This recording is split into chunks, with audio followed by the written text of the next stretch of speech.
मैं एक के घर में भोजन के लिए गया। उन्होंने कहा ब्रह्मचारी जी पधारिए, भोजन ग्रहण करिए। मुझे बिठाया गया, मां रोटी बना रही थी। अब ब्रह्मचारी को तो एक दो ही लोग देते हैं, महाराज थोड़ी है कि लाइन लग रही है। मां रोटी सेक रही है। बेटी से कहा ब्रह्मचारी जी को भोजन परोसो। बेटी ने भोजन परोसा मेरी थाली में। नमक रखने का समय आया और जैसे ही बच्ची ने नमक रखा, मां की निगाह पड़ी, उसने एक बेलन उसके हाथ में मारा, लड़की का हाथ झंझना गया। मैंने कहा भाई ये क्या बात है, ये मैं भोजन कर रहा हूं कि यहां तो महाभारत चल रही है। फट से लड़की कुछ ना बोली, ना लड़की रोई, ना लड़की चीखी, कुछ नहीं, चुपचाप रही। उसने व्यवस्था बदल दी। आहार के बाद मैंने पूछा, मेरा तो मौन था, मैंने कहा मैं आपके यहां भोजन को आया, आपकी लड़की इतने प्यार से परोस रही थी, आपने उसे बेलन क्यों मार दिया? बोले ब्रह्मचारी जी, इस लड़की को मैंने 10 बार समझाया कि थाली में नमक कहां रखते हैं और सब्जी कहां रखते हैं, ये आज फिर भूल गई। तो जब ये समझाने से नहीं समझी तो मुझे बेलन उठाना पड़ा। और आप जानते हैं मैंने एक शब्द भी नहीं बोला और एक बेलन ने नमक कहां रखना चाहिए वहां व्यवस्था इसकी करा दी। अपने आप इसने उठाकर रख दिया। अब इसे जिंदगी भर याद। मैंने कहा इतनी बारीकी, मैंने कहा क्या फर्क पड़ता है, नमक यहां रख दिया, यहां रख दिया।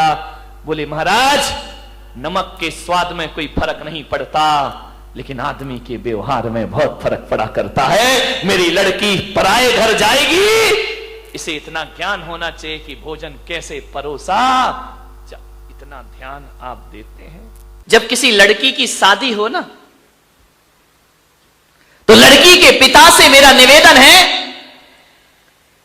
कि ये मत देखना कि लड़के का खानदान कैसा है, ये भी मत देखना कि लड़के के मां बाप कैसे हैं, और ये भी मत देखना कि लड़के का घर कैसा है, पैसा कितना कमाता है।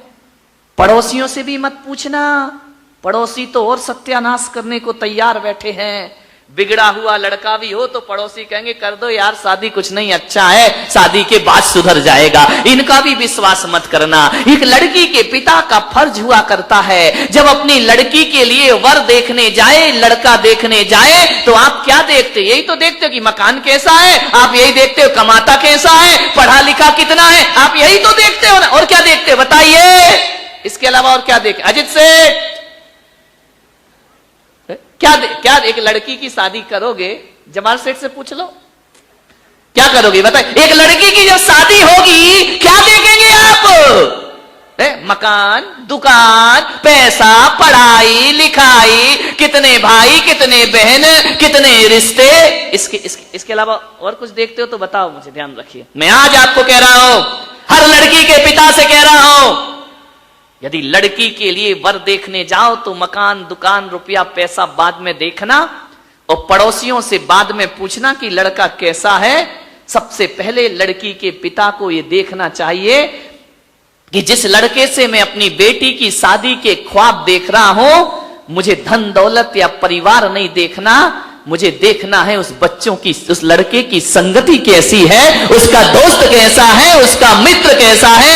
एक बात याद रखना, कोई जरूरी नहीं है कि अच्छे माँ बाप की अच्छी औलाद हो।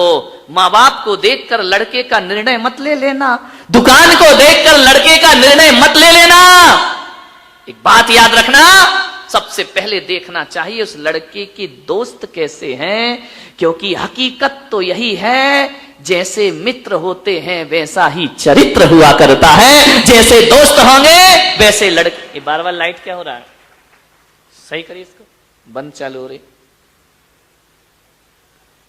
समझ आ रहा है? इलेक्ट्रिशियन कौन है? लाइट को सही करिए। हो गया, हो गया, बैठो। तुम्हारे उठते ही धरती हिल जाती है भाई।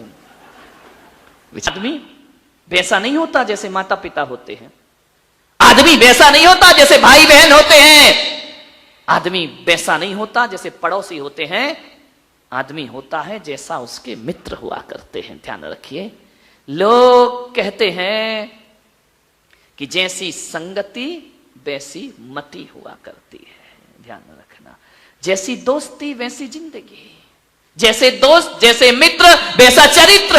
ध्यान रखिए।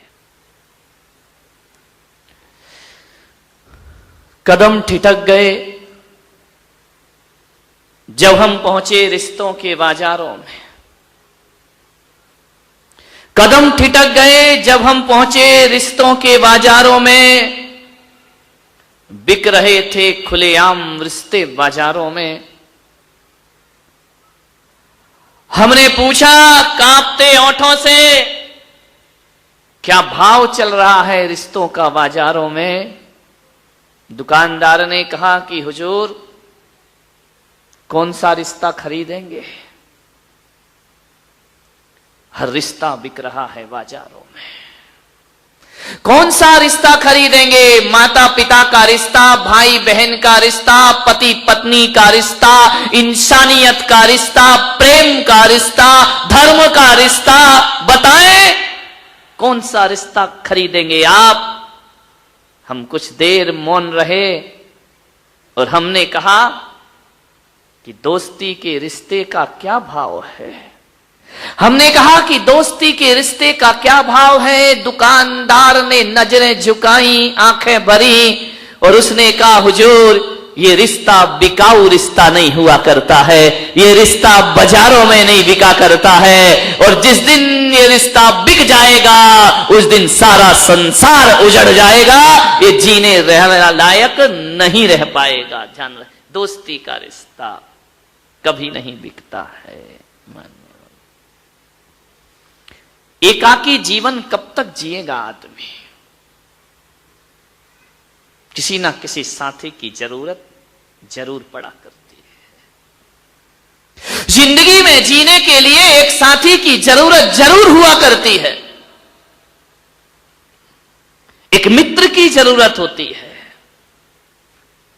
जिंदगी के सफर में चलते चलते अचानक किसी मोड़ पर किसी अजनबी से मुलाकात हो जाती है और वो अजनबी इतना अपना लगने लगता है जितना शायद कभी अपने भी अपने नहीं लगते हैं। ध्यान रखें, दोस्ती का रिश्ता। एक निवेदन कर रहा हूं आपसे। दुनिया में 3 चीजें हैं। जिंदगी को जीने के लिए 3 लोगों की आवश्यकता पड़ती है। एक पत्नी की, पत्नी बिना जी नहीं सकते हो।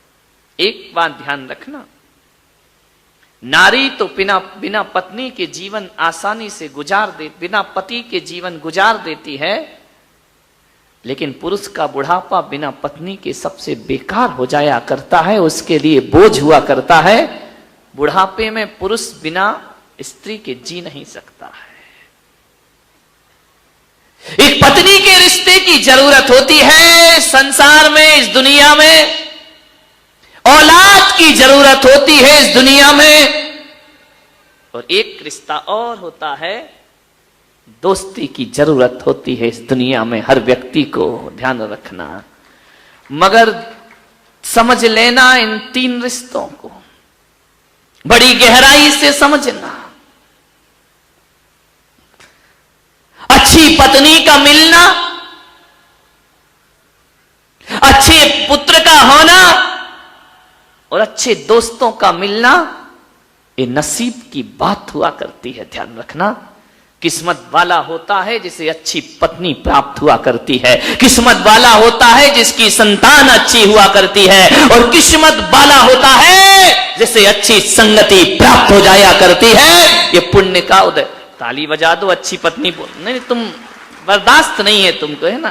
ध्यान रखना, यानी आज तुम्हें मजा आ गया कि किस्मत वाले हम मिल गए हैं। ध्यान रखिए, मान्यवर। किस्मत से मिलती है, नसीब से मिलती है अच्छी पत्नी, नसीब से होती है अच्छी औलाद और नसीब से मिलते हैं अच्छे दोस्त हमारी जिंदगी में। ध्यान रखिए, मान्यवर। पर एक बात थोड़ी मजे की है,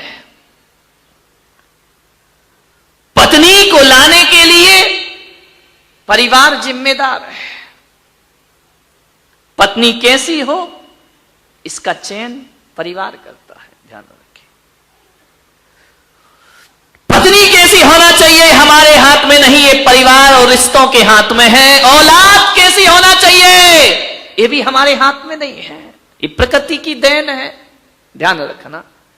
मुसलमान हो तो अल्लाह की देन है, हिंदू हो जैन हो तो प्रकृति की देन है, ध्यान रखिए। अच्छी पत्नी लाना परिवार के हाथ में है, अच्छी औलाद पैदा होना ये प्रकृति और किस्मत के हाथ में है, इसमें हम कुछ नहीं कर सकते हैं। लेकिन एक बात ध्यान रखो बारामती वालों, कि पत्नी के लिए, पत्नी को लाने में परिवार का हाथ होता है और बच्चों को आने में प्रकृति का हाथ होता है, लेकिन दोस्त को लाने के लिए प्रकृति का हाथ नहीं होता है, इसमें परिवार का साथ नहीं होता है। दोस्त का चयन तो हम खुद ही किया करते हैं, हम खुद स्वतंत्र होते हैं दोस्त बनाने के लिए, इसमें कोई कुछ नहीं कर सकता। इसका चयन हमें ही करना है, हमें ही दोस्त बनाना है, ध्यान रखना। हम स्वयं अपने विचारों से अपने दोस्त बनाते हैं, ध्यान रखिए। हमारे जैसे विचार होते हैं वैसे दोस्त मिल जाया करते हैं, सोचना है। दोस्त का चयन बड़ी सोच समझ के करना। गलत दोस्ती कर ली तो मां बाप को जिम्मेदार मत बनाना, गलत दोस्ती हो गई तो बच्चों को जिम्मेदार मत मानना, गलत लोगों की संगति हो गई तो परमात्मा को दोष मत देना, ये दोस्त तुमने खुद बनाए हैं, ध्यान रखिए। मान्यवर दोस्त हम ही बनाते हैं। संस्कारों का, मैं ब्रह्मचारी था अहमदाबाद में, 93 की बात है।